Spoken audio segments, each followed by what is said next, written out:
This is the all-new Velotric Discover 2. In this comprehensive review, I'm gonna walk through all the components, tell you everything you need to know. There's actually a lot to talk about.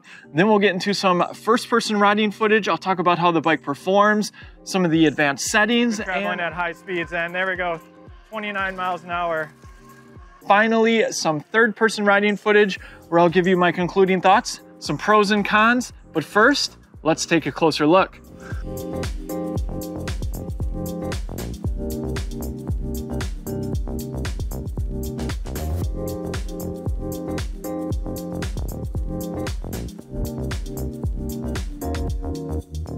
The Velotric Discover 1 was actually Velotric's first electric bike.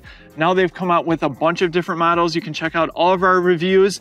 And in my opinion, the Discover 2 is worthy of a next generation. There's a lot that has changed. There's actually 15 of something on this electric bike. I almost can guarantee you, you're not gonna be able to guess what that is. We're gonna get to that in a second. Since the company has launched, they've expanded into numerous bike shops around the United States.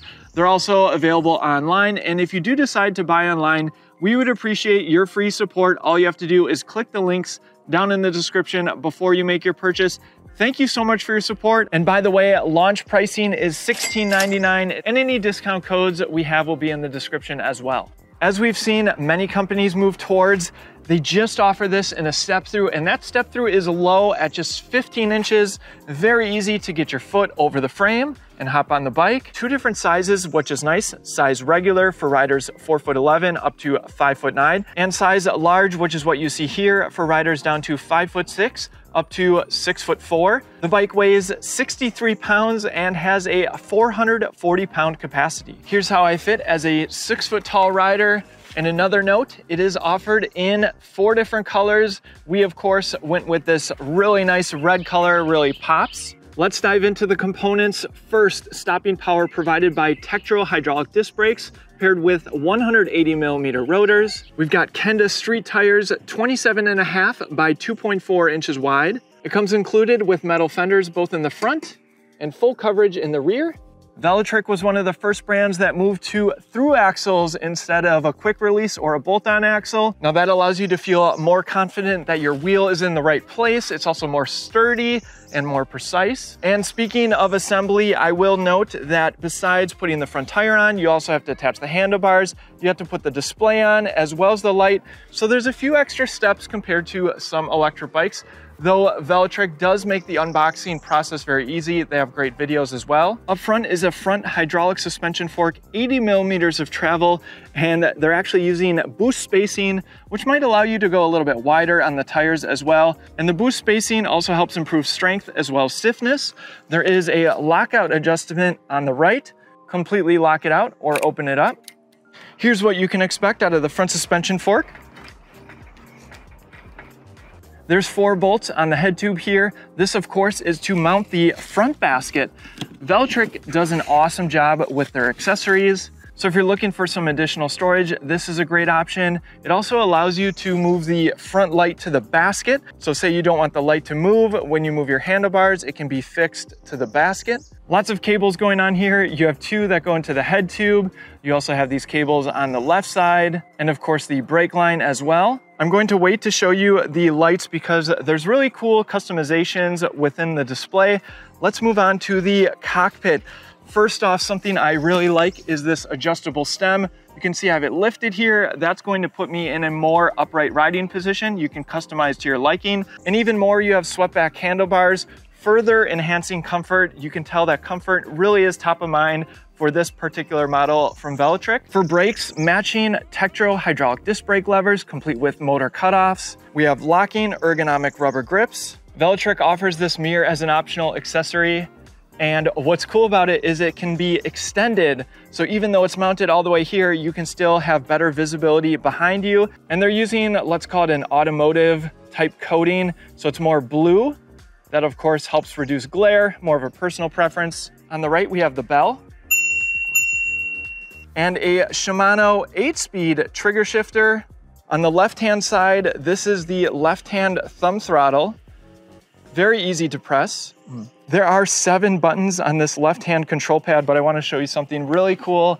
USB-C charging right on the control pad so you can charge up your phone. Let's turn on the display. Power button is located on the top. Moving to some shade so you can better see the display. Battery capacity with a % in the top left-hand corner. Speed front and center. Pedal assist, 0 all the way up to 5, but check this out. I did say there was 15 of something. Right now we're in Eco. And then there's Trail, also 5 levels of pedal assist. And even more, there's Boost mode with 5 levels of pedal assist. I'm gonna talk a lot more about that in the first person riding footage. You can turn the lights on by holding the pedal assist up button. There's a light indicator right here. Very bright front headlight and light in the rear as well. And it is brake actuated. Now there's 2 extra buttons right here, and those are going to be the turn signals, both left and right. Tap again to turn it off. We'll get to the additional light functions in a second. Hitting the M button right here is going to cycle through different information. We have trip distance right now, as well as trip time, average speed and max speed, calories, CO2 saved, odometer and total time, and back to trip. Let's get into the advanced settings. This display is very easy to use. What you'll do is hold the M button, and here you can reset the trip data. You can select riding mode. You can set the speed limit. We'll be sure to turn that up in the first person riding footage. Screen brightness. You can set the auto power off time, auto lights, which is a cool feature, and rear light mode. Right now, riding is set to steady and braking is enhanced. And then I can change it to flashing and enhanced or steady and enhanced with flashing. Let's see how number 2 looks. So this is with setting 2. You can see it's flashing. It just helps with increased visibility. And then setting 3, not flashing, but when you hit the brakes, it flashes, which can be handy as well. And then we have throttle limited. I'll touch on that in a little bit. Cruise control, whether you want it on or off. Of course, I'll be testing that out. And now Velotric has an app that pairs with the Discover 2. We'll open that up. I'll go ahead and log in. We'll select allow here. Allow Velotric to send me notifications. They can use my device's location while using the app. You can see I have the T1 listed here already, but we need to add a new bike. So I'm going to add a new bike, Discover 2. Connects very easily. Call this Ryan's D2. And as you'd expect, you get a lot of the same information here just on your phone. You can change the bike settings. You can also update your firmware. But probably for most people, the interesting thing is going to be to track a ride.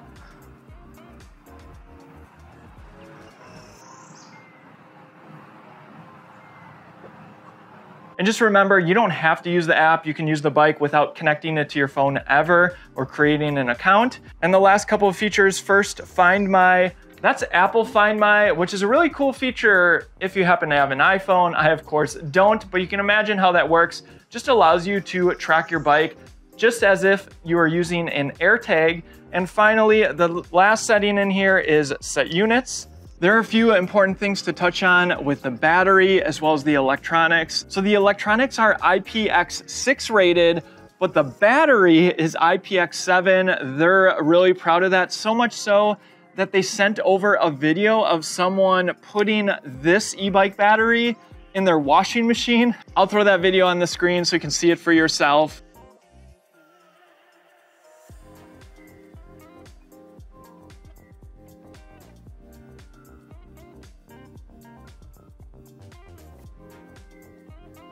For safety, the entire bike is UL 2849 certified and the battery UL 2271. Velotric was one of the early companies that started to make sure that their bikes were UL certified. You can see the sticker right here. Let's remove the battery. Keyhole is going to be on the right side, and I really like that it's top load. That just makes it so much easier to remove. And there's actually a couple grooves here on each side, which makes it easier to pop out the battery. Turning the key to the right pops it out. Again, UL certified. And this battery is slightly larger than average 48 volt, 14.7 amp hours. That's a total of 705.6 watt hours. There's a little button here to give you an idea of battery capacity. And if all the protections with the IP rating and UL certification isn't enough, maybe you want to check out picking up an e-bike battery bag. They're completely waterproof as well, and it's great for transportation to make sure nothing happens to your expensive e-bike battery. And other high quality accessories can be found at shop.ebikeescape.com. Let's put the battery back in, put the tab end in first, and snap into place. And if you want to charge the battery, you can bring it inside. There's a port, or on the bike, there's this nice spring-loaded cover. You can access the port right there. There's a plastic cover. I imagine this is going to be where the controller is. The bike comes with simple plastic pedals, though they are located out of the way of the Burley kickstand. I talked a bit about the unboxing experience. Here's the charger, slightly larger at a 3 amp charger, so around 7 hours to charge it from empty. And it even includes a nice little mount, so you can mount this to the wall. Charger sits right in there. Of course, we have the manual as well as a tool bag right here. This is the information on how you adjust the top speed. There's a box for the pedals, as well as an accessory box. The only things that I didn't install were those reflectors, and you can see the light and the display come here. I want to talk about the seat. It feels firm, but trust me, this is more comfortable than most, so nice job, Velotric. Always appreciate a comfortable seat, especially on a bike that feels like it's made to be comfortable to ride. Again, with the optional accessories, this is the large rear basket. They do a nice job. I really like the liner. There's a zipper pocket, but there's something hidden beneath this I want to show you. That exposes the rear rack, and anytime you see this, it says MIC. That's going to mean it's compatible with MIC accessories. We sell our own at shop.ebikeescape.com. And if you're watching this video, there will be a code on the screen so you can get 25% off. And those bags are just great because they're so easy to remove, and you can bring them, say, in the store with you if you want. There's a look at the rear hydraulic disc brake. Of course, the cables run beneath the frame. Velotric put a 750 watt motor on this, but if you see on the label here, it says 1100 watts peak. They wanted to make sure this is one of the more powerful commuter style electric bikes. And that motor is engaged with a torque sensor, which means the more power you put in, the more you're gonna get from that 1100 watt peak motor. Rear gearing is 11 to 32 teeth, again, 8 speeds. They're using a Shimano Altus derailleur. And up front is a 46 tooth front chainring. It is narrow wide, helps keep the chain on, and it does have a plastic protector on one side. All right, that was a lot to cover with all the features on this bike, but how does it perform? Let's get into some first-person riding footage.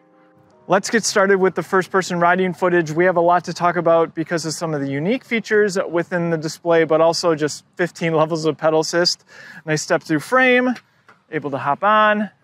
All right, so first we're going to leave the bike in stock settings, so class 2 mode, up to 20 miles per hour, whether you're using the throttle or pedaling. And then we'll get into some of the more advanced features, really overriding it and checking out what the top speed of this bike is, see if it can get up to the 28 miles per hour mark. Our first test will be throttle only. Now in pedal assist level 0, no access to the throttle, and the pedal assist levels are tied to how much throttle you get. So in Eco pedal assist level 1, you get lower than if you were to go all the way to Boost and pedal assist level 5. I didn't notice a huge difference between Eco 1 and Eco 5, but I did notice a difference when you step up from Eco to Trail to Boost. So let me show you how Eco is in its lowest pedal assist setting. This is really going to be the accessible setting. So if I just give us a little throttle here, eases me on and kind of backs off a little bit. And we're hitting 8 miles an hour, 9, and we're going to continue to creep up just a little bit. There's a way to change that. We'll talk about that in a second. So cruising at 9, 10 miles an hour, nice and easy. And of course, if I went into pedal assist level 5 in Eco, we're going to get just a little bit more power, and we're creeping up speed as well, up into 12, 13 miles an hour, 14. The amount of tunability on this bike is actually kind of crazy with the 15 levels of pedal assist, but let's test out the full capability. Boost, pedal assist level 5. All right, here we go. 3, 2, 1, throttle only. And it's giving me more power to start. 10 miles an hour, 12, 15, 16, and I hear the motor backing off because we're getting to the 20 mile per hour mark. 19.9, there's 20 on the display, and GPS right at 19. And even if I went into boost level 1,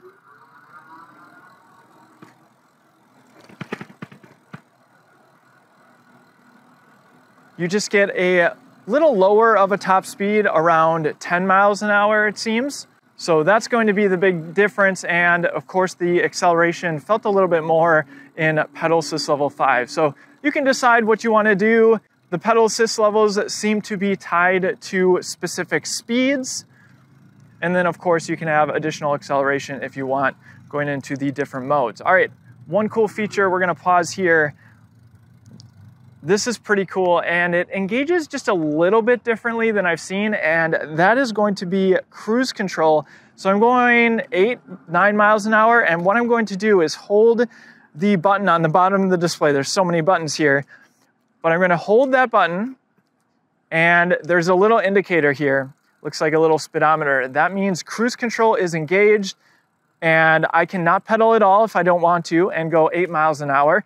And I can pedal past it, but I'm not getting any power from the motor. So once your speed is set, that's kind of what you get. Of course, hitting the brakes is going to get you out of cruise control. And you can hit the throttle as well because that's going to override it, which is a safety factor as well. Sometimes you just need a little bit of boost to be safe, say you're in traffic. I wanted to talk about throttle limited because that's a little bit confusing, though the manual does a really good job of explaining it. Now, what that's doing, if you turn throttle limited to off, it's basically going to tie your top speed of the throttle to the speed limit that you set in the display. So right now, I just changed it to 28 miles per hour. The throttle is actually going to get me up to close to 28 miles per hour. It's not going to restrict me in the various pedal assist levels, kind of as you saw when I was doing the throttle only test in Eco pedal assist level 1. So something to be aware of. I guess if it were me, I would make throttle limited turned off. And of course you can just leave the speed limit set at 20 and then you're not limited by speed, at least. It's kind of a unique feature I haven't seen before. Okay, next we're going to play around in the 15 levels of pedal assist. Now I want to throw a chart, and you can pause the video if that helps when you're looking at the chart. But some of these pedal assist levels kind of overlap, if that makes sense. Now, my wife and I have been spending a fair bit of time on this bike to really understand where we feel like we would ride this bike. And for sure, I think it's going to be trail, if not boost.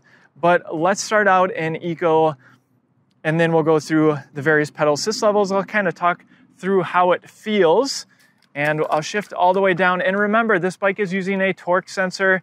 So the more power that I put into my legs, the more power I get from the motor. And not surprisingly, Eco is going to be the lowest amount of power. Pedal assist level 1 in Eco. Let's go up to 3rd gear here and just cruising like very easily, not putting in hardly any effort, going about 12 miles an hour. And if I go through these pedal assist levels, I don't feel a significant difference. Again, you have 15 levels of pedal assist, and if the top speed's 20 miles per hour, there's not going to be a huge jump between any of these. So now I'm in Eco pedal assist level 3, cruising at 12 miles an hour. Let's jump up to 5. I feel a little bit of extra power from the motor. Let's go up to 5th gear, maybe 6th gear. And actually I can tell just from that motor noise that I'm getting a little bit more power and a higher top speed as well, going about 16 miles an hour. Let's see how high we can get in Eco, putting in a little bit more effort. And there's 20 miles an hour, which is going to be the top speed unless you make any changes.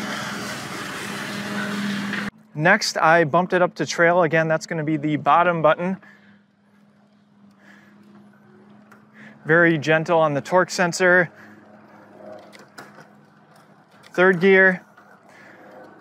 And again, cruising at a similar speed of around 10, 11, 12 miles an hour. So as we were in Eco, creeping up a little bit into 13, 14. Let's go ahead and go into pedal assist level 3. We'll jump up 2. I'm in 4th gear, 13 miles an hour. And let's jump up to 5. I'm going to shift up to 5th gear. Not putting in too much effort. 17, 18 miles an hour, 6th gear. And I think, yeah, I definitely feel even more power compared to Eco pedal assist level 5 there. It's a lot easier to get to 20 miles per hour. There, we just hit it.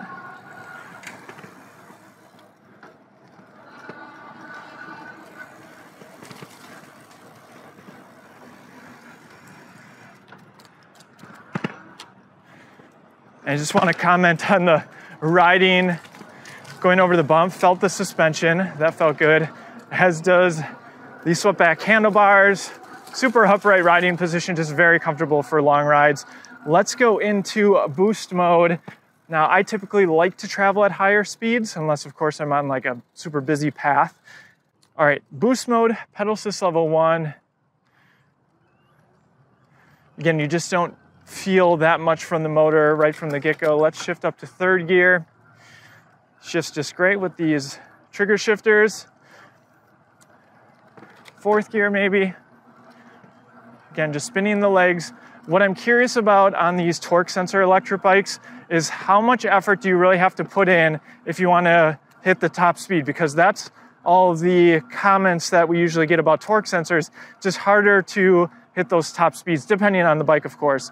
So we'll check that out in a second. 12 miles an hour, boost, pedal assist level 1. Let's jump up to 3rd level of pedal assist and boost. Feel more power there. 14, 15, 16 miles an hour. I just changed it to pedal assist level 5 in boost. I'm just kind of curious how much acceleration I get.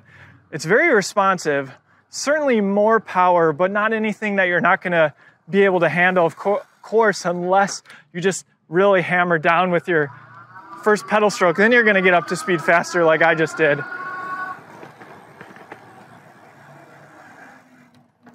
All right, 5th gear is what I was actually starting in. I should have shifted down. Cruising at 15, 16 miles an hour. So let's go to 6th gear. 17, creeping up a little bit, 18. And if I just put in a little bit more power, there we go, 20 miles per hour according to the Velotric display, which I have to say, I really like this display. It's really easy to read. Of course, you get a little glare, but not too bad.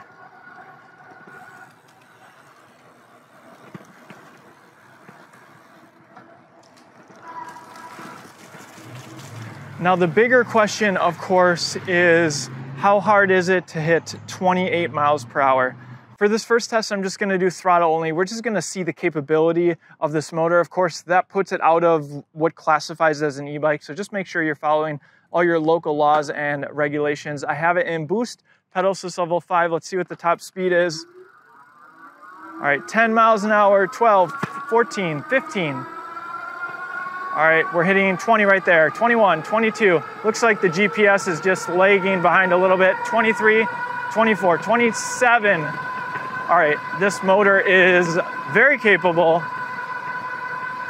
And we are at 79% battery. The GPS is reading 26, 27. Velotric display reading 30 miles an hour. And we did hit 28 miles per hour on throttle alone. So undoubtedly, this motor is very capable.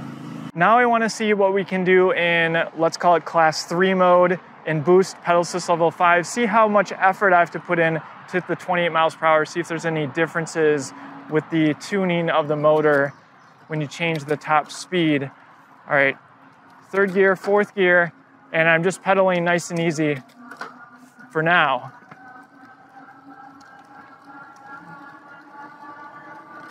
Sixth gear.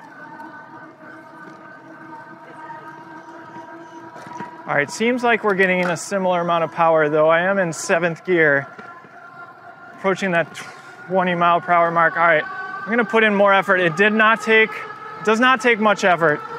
All right, there we go, 25.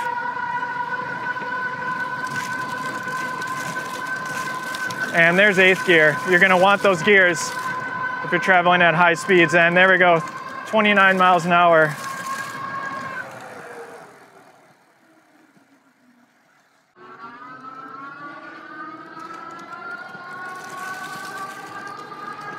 So undoubtedly, if you're looking for an electric bike that offers a natural riding experience, I'm not gonna say it takes no effort to hit 28, but it's not that much. It's an amount of torque that I could provide for a long time, and 28, 27 miles an hour.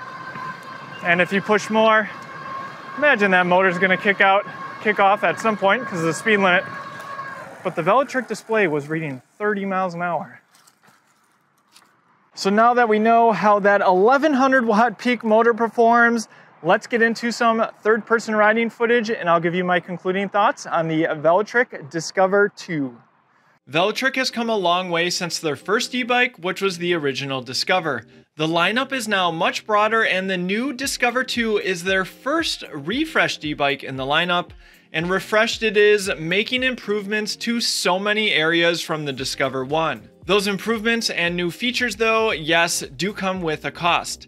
The $1699 launch price though feels warranted, especially when you stack this e-bike up to other e-bikes in its class with similar features. It's hard to pinpoint anything really missing on the new Discover 2 if you're looking for a comfortable commuter or cruiser e-bike. The nice step-through design is great for accessibility, but perhaps more importantly, 2 sizes suitable for riders all the way down to 4'11" on the size regular. Plus you have the adjustable stem and swept-back handlebars. The ride feel all starts with the torque sensor and the absurd amount of pedal assist levels, yes, 15, and the tuning is such that it doesn't take much to hit the top speed, either 20 or 28 miles per hour using the higher pedal assist levels. That's thanks to the 1100 watt peak motor. Of course, you can always go into the lower pedal assist levels for more exercise. And then there's just a bunch of little things that add up here. The IPX7 rated battery, IPX6 frame. We've seen many brands start moving this way, but it's certainly not assumed. It's a fully UL certified bike and battery, and by the way, it's nice that the battery enters on the top of the frame rather than the bottom. iPhone users have the comfort of having Apple Find My. The headlight is extremely bright, plus turn signals in the rear. The MIK rack, which allows for a bunch of compatible accessories, or you can just use Velotric's quality ones. USB-C charger, a nice and large LCD screen that more importantly is easy to use, letting you change the top speed. It has app connectivity for tracking rides. The suspension felt similar to what other e-bikes are equipped with at this price, and the Tektro hydraulic disc brakes provide great stopping power. I had to reach a bit for any complaints, but here they are. 1, plastic pedals, they function just fine, but it still feels cheap on some of these e-bikes that are well into the $1,000 price points. I'm being nitpicky, but I would have liked to see a little bit more cable wrapping to clean up the wires up front, though they do disappear into the frame nicely. And finally, I could see some riders almost being overwhelmed by the amount of choices for pedal assist levels, particularly someone new to e-bikes. So my recommendation is to more than likely just stick to where you feel best, Eco, Trail, or Boost, and not try to switch between those. Instead, just switching between the 5 levels of pedal assist in each. The battery here, while not unexpected at this price, is just slightly above average at 14.7 amp hours. You're still looking at a decent throttle only range at high speeds of maybe around 25 to 30 miles, but using low levels of pedal assist, you should be able to get 50 plus miles out of this battery. Probably the more important question is who this e-bike is not for. I wouldn't recommend this e-bike to someone who wants a more aggressive riding commuter e-bike. This is surely set up as a more comfortable riding e-bike, and of course it's only offered in a step-through, which is becoming more common these days, so I can't blame brands. So if you want a high step, you should look elsewhere. Otherwise, I must say that I'm impressed. And if you agree and we've helped you decide on this e-bike or any other that we've featured on the channel for your next ride, Check out the links in the description. It costs you nothing and is a massive way for you to show us your support.